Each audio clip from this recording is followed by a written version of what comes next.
ఆయన ఆరోహణం అవ్వడానికి ముందు ఎక్కడికి వచ్చారు? ఒలీవల వనమడిన కొండ మీదకి వచ్చారు.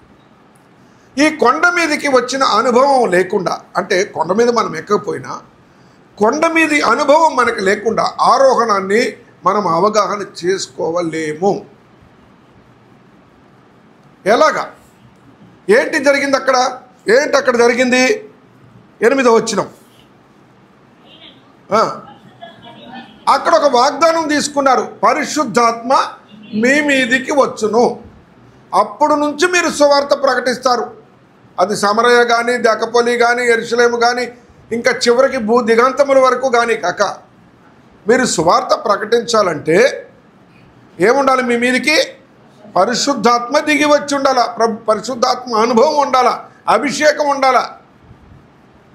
ఎక్కడ యేసు ప్రభుని గురించి మనం చెప్పలేకపోతున్నాము, సిగ్గుపడుతున్నాము, లేదంటే బిడిపడుతున్నాము, లేదంటే చెప్తే ఏమనుకుంటారో అనుకుంటున్నాం అంటే పరిశుద్ధాత్మ మన మీదకి ఇంకా రాలే. ఇది చివరి వాగ్దానం.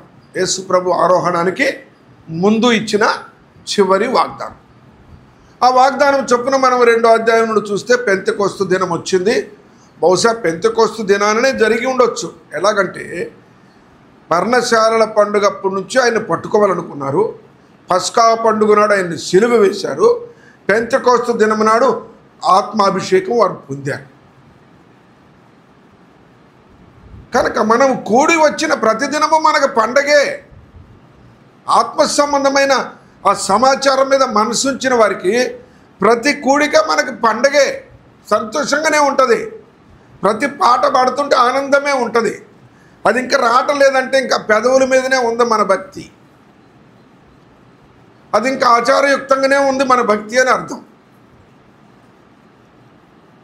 ఒలీవల వనమనబడిన కొండ అంటే ఒలీవల కొండ అందాం దాని షార్ట్కట్లో.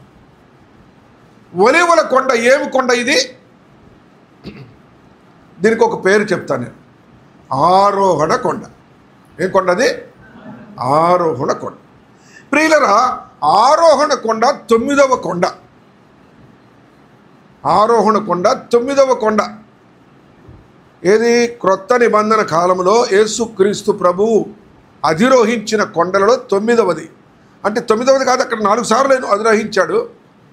ఒకసారి మనం మత్తయి సువార్త 5లోకి వెళ్తే ఆయన మొదటి కొండను చూస్తాం.